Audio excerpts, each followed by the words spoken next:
He carried a weapon no government would ever claim. 3 weeks after he left, he was dead. What he carried, break time equals 500 men, destroyed 1,000 centrifuges. The kill chain. The weapon worked perfectly. That is precisely why it failed. At the kill chain, we used primary sources commanders had. By 2012, this weapon infected 38,000 machines globally. The architects of that weapon had no plan for this. That story begins in 2003 with the Libyan dictator's surrender. Gaddafi surrendered his nuclear program and his P-1 centrifuges. The United States now possessed Iran's exact centrifuge model. At Idaho National Laboratory, engineers built a replica of Natanz. They needed to verify, would the weapon actually work? Testing confirmed centrifuge destruction before a single line deployed.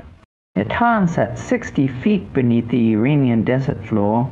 Iranian air defenses formed a dense encirclement around Natanz. No aircraft could reach it. No missile could penetrate it. The weapon required a flanking of those air defense layers. Cartwright presented the cyber option to President Bush in 2006. NSA, CIA, and Israel's Unit 8200 would build it together. The weapon targeted one machine, Siemens 7315 controllers at Natanz. 4 would exploit simultaneously without precedent in malware. Standard sophisticated malware uses one zero-day exploit. The global security community had never seen anything comparable. Consider this. You are George Bush in January 2006. Iran is 6 months from weapons-grade enrichment capability. A conventional military strike would trigger full regional war. International sanctions are failing. Diplomatic pressure is completely stalled. A covert strike, no soldiers, no aircraft, no declaration. Subscribe, examine the operation's full strategic verdict. Every option Bush considered carried a consequence nobody had calculated. The Dutch engineer's name was Eric van Sappen. Born Vlissingen, Netherlands, January 31, 1972. Logistics professional. He managed transport logistics for a Dubai-based company. His wife was Iranian. He knew how to move unseen. AIB recruited Van Sappen without Dutch cabinet authorization. The Dutch government did not know what AIVD had arranged. What did Van Sappen carry past Natanz security? Not code. Keen-looking contaminated pump equipment, a technical ambush inside Natanz. Natanz was air-gapped. No internet connection existed inside. The weapon had to arrive physically on contaminated hardware. Van Sappen installed the equipment. The payload transferred silently. He left Natanz. Nobody searched him on departure. In Dubai, 2 weeks later, his motorcycle left the road. Official Dutch records classified it as an accident. Nothing more. What strikes us, Van Sappen stayed secret until 2024. Dutch investigative outfit Argos reconstructed his role from intelligence sources. AIB knew the operation. The Dutch cabinet did not. Ask yourself whose authority sanctioned this mission precisely. No treaty covered this. No Cold War precedent for it. A covert war persecuted by proxy beyond all legal architecture. Inside Natanz, the IR-1 centrifuges spun at 164 Hz. Stuxnet commanded them to accelerate to 1410 Hz.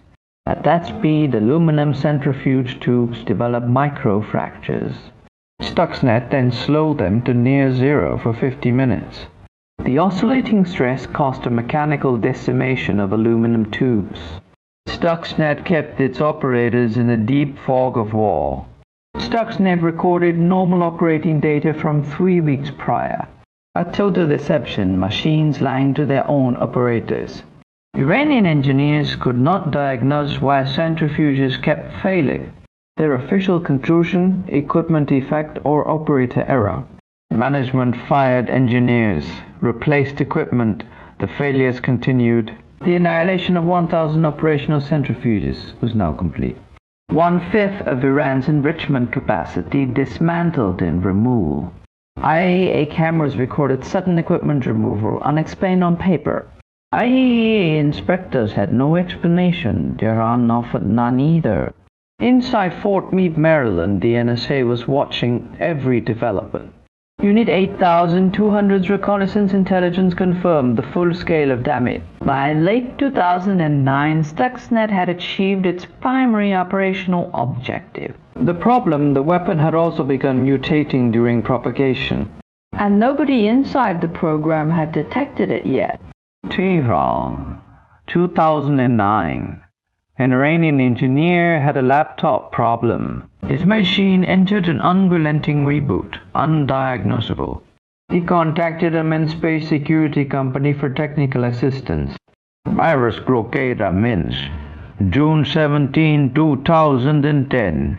Sergei Yulesin took the call. Yulesin had never encountered malware of this architectural complexity. 4 zero-day exploits, active simultaneously. No malware had done this. Yulesin published a technical security alert July 10, 2010. Ralph Langner in Hamburg read the virus blockader alert that morning. Langner, a control systems expert, not a malware analyst, he identified the target Siemens 7315 programmable logic controllers. Only one facility on Earth ran that exact controller configuration. Langner published his public attribution in September 2010. He told reporters, "This is the Hiroshima of Cyberwar." Eric Cheen and Nemo Merchu at Symantec went considerably deeper. They mapped Stuxnet's full architecture, 4 exploits, 5 modules. Rel Schroevenberg at Kaspersky, age 27, calculated the cost. 2 to 3 years. A dedicated team of 10 specialists. Conservative estimates place development cost at $1 billion. No commercial entity could have built this, only a nation state. What strikes us reading all available sources carefully together. The CIA timeline says 2007. Unit 8200's record implies 2006. Sanga's 2012 reporting and Setta's 2014 analysis diverge here. That record remains sealed, not yet fully declassified. But the record confirms by 2009 the weapon was active, and Natanz was suffering damage the world could not explain. The weapon's designers had included a self-termination kill switch. The architects planned Stuxnet's tactical retreat self-deletion by June 2012. It was designed to destroy its target and disappear silently. The entire containment plan assumed Stuxnet would stay inside Natanz. One engineer's laptop was about to destroy that assumption. Sometime in early 2010, he connected his laptop outside Natanz. Stuxnet had no mechanism to recognize it had left Natanz. The worm replicated, targeting every Windows machine it encountered. June 17, 2010. Yulesin's phone rang in Minsk. 4 days later, 38,000 machines across 4 countries. Around 22 zero machines, Indonesia 6700, India 3700, USA Chevron. Stuxnet had also reached American corporate infrastructure. Chevron confirmed it. The architects had built no containment protocol for escape. There was no remote recall mechanism for the deployed weapon, the most precisely targeted weapon in history at dawn row. Inside the White House, the first crisis call reached Panetta. The program, built in secret, was spreading across public networks.